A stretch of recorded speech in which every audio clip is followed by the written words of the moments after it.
فراہمی تاخیر کا شکار ہوئی۔ دوستو، چین کے ساتھ LAC پر جاری کشیدگی کے دوران فرانس نے ہندوستان کو مستحکم اور دوستانہ فوجی مدد فراہم کرنے کی یقین دہانی کروا دی ہے۔ مسلح افواج کی مستحکم اور دوستانہ مدد کا اظہار کرتے ہوئے فرانسیسی وزیر دفاع فلورنس پارلی نے ہندوستان کے راج ناتھ سنگھ کو خط لکھا کہ چین کے ساتھ وادی گلوان جھڑپوں میں مرنے والے 20 فوجیوں کی ہلاکت پر تعزیت کی۔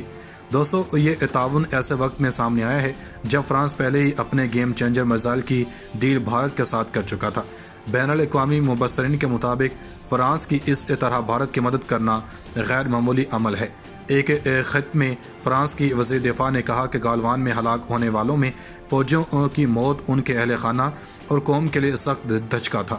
ان مشکل حالات میں فرانسیسی مسلح افواج بھارت کے ساتھ اپنی مستحکم اور دوستانہ مدد کو یقینی بنائے گی۔ انہوں نے وزیر دفاع راج ناتھ سنگھ کی خواہش پر ملاقات کی پیشکش کو قبول کیا اور دونوں ممالک کے مابین تعلقات کو مضبوط کرنے کا عزم ظاہر کیا۔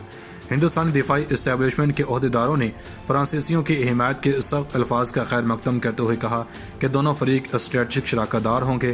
دا پرنٹ کی رپورٹ کے مطابق کم سے کم 4 رافیل جنگجو 27 جولائی کو ہندوستان میں بھیجے جائیں گے اور انہیں جلد ہی آپریشنل طور پر تعینات کیا جا سکتا ہے۔ رپورٹ میں بتایا گیا ہے کہ فرانس پہلے کی اپنے جدید ترین جنگی میزائل بھارت کو دینے پر آمادہ ہو چکا ہے۔ ان کی فراہمی کو ابتدائی طور پر اکتوبر میں شروع کیا جائے گا۔ دوستو، لداخ میں متنازع وادی گلوان کی پینگونگ جھیل میں بھارت نے اپنے جدید ترین جنگی بحری بیڑے اتار دیے ہیں۔ جھیل پر گشت کرتے ہوئے چینی جنگی جہازوں کو شکست دینے کے خواہش سے مودی سرکار نے اپنے جدید جنگی بیڑے بھیج دیے ہیں۔ ہندوستانی بحریہ کی جانب سے تعینات کیے جانے والے ہر بحری بیڑے میں 1 درجن فوجی سوار ہوں گے اور ان کو ٹاپ آف دی لائن نگرانی کی غرض سے دفاعی حصول کے لیے استعمال کیا جائے گا۔ دوستو، چین کی بھارت پر چڑھائی کی سیاسی وجوہات کیا ہیں، آپ کو بتاتے ہیں۔ دوستو، مبصرین کا اس بات پر اتفاق ہے کہ جنوبی ایشیا کے بارے میں چین کے تصورات میں تبدیلی کے کئی عوامل شامل ہیں، لیکن ان میں سب سے اہم حکومت ہند کا وہ ایک یک طرفہ فیصلہ ہے جو اس نے جموں کشمیر اور لداخ کی آئینی حیثیت تبدیل کرنے کے لیے گزشتہ برس اگست میں اٹھایا تھا۔ PG رسول اس ضمن میں کہتے ہیں، بھارت نے 5 اگست 2019 کو لداخ کو وفاق کے زیر انتظام کرنے کے بعد بھارت کے سیاسی نقشے میں اقصی چین اور گلگت بلتستان کو شامل کر لیا۔ اس کے بعد جب اقصی چین تک رسائی کے لیے بھارت نے سڑک کی تعمیر شروع کی تو چین کو اندازہ ہو گیا کہ بات صرف نقشے تک ہی محدود نہیں ہے، بلکہ نئی دہلی سرکار عملی طور پر اقصی چین پر نظریں جمائے بیٹھی ہے۔ وہ کہتے ہیں کہ جب آپ کسی خطے کو اپنا اٹوٹنک بناتے ہیں تو اس کے بعد مزید مذاکرات کی کوئی گنجائش باقی نہیں رہی۔ اس یک طرفہ فیصلے کی وجہ سے سابق معاہدے بھی ختم ہو گئے اور پھر بات اسی پرانی روایت پر آ گئی کہ جس کی لاٹھی اس کی بھینس۔ چین طاقتور ثابت ہوا، وہ آئے اور قبضہ کر لیا۔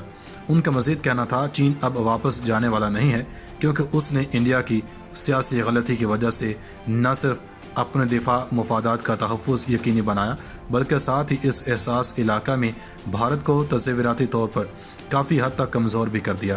بھارت کے سرکردہ دفاعی تجزیہ نگار اور سینئر صحافی وکرم جیت سنگھ بھی PG رسول کے موقف سے ہم آہنگ نظر آ رہے ہیں۔ وہ کہتے ہیں جموں کشمیر کی اس آئینی تبدیلی کے بعد چینی قیادت نے جو بیانات دیے تھے وہ صاف اور غیر مبہم تھے، لیکن بھارتی قیادت نے انہیں سمجھنے کی کوشش نہیں کی۔ چین نے بالاکوٹ میں بھارتی فضائیہ کے حملے کے وقت بھی یہ بیان دیا تھا کہ وہ کسی ملک کی حدود میں داخل ہونے کا حامی نہیں ہے۔ دراصل جنوبی ایشیا خطے میں بھارت کی بدلتی سیاسی ترجیحات نے چین کو اس خطے کے بارے میں اپنے نظریات تبدیل کرنے پر مجبور کر دیا ہے۔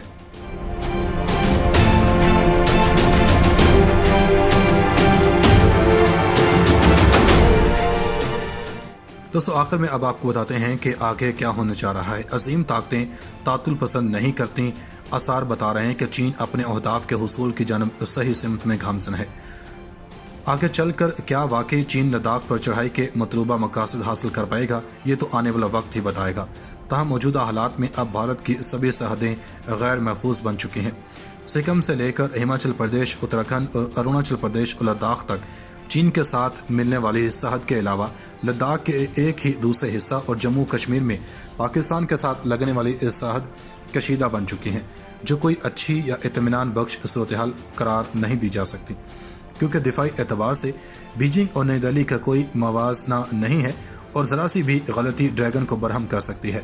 تاہم مبصرین سمجھتے ہیں کہ موجودہ حالات میں بھارت کے لیے واحد اطمینان بخش چیز یہ ہے کہ چین جنگ نہیں چاہے گا، اور اگر بھارت سرکار خاموشی سے بیجنگ کو بڑا بھائی تسلیم کرتے ہوئے عالمی سیاست، تجارت، معیشت میں کچھ رعایت اور کچھ ٹھوس یقین دہانیاں فراہم کرتی ہے تو شاید چین اپنی پیش قدمی روک دے گا۔ قوم پرستی کا جو ہائی وولٹیج ڈرامہ گزشتہ چند برسوں میں بھارت میں کھیلا گیا وہ شاید ہی نریندر مودی کو اس کی اجازت دے۔ اس صورتحال میں مبصرین کے نزدیک مودی کے ہاتھ بندھے ہوئے نظر آ رہے ہیں اور انہیں کسی طرح سے اس کشیدگی کو سرما کی آمد تک مینیج کرنا ہوگا تاکہ برفانی ہوائیں دونوں جانب سے افواج کو بیس کیمپوں میں واپس بھاگنے پر مجبور کر دیں۔ دوستو آخر میں ایک مرتبہ پھر گزارش ہے، ہمارے چینل کو سبسکرائب کر کے گھنٹی کا بٹن دبا دیں، ویڈیو کو دوستوں کے ساتھ شیئر کریں اور اپنی رائے سے آگاہ کرنے کے لیے کمنٹ بھی کر دیا کریں۔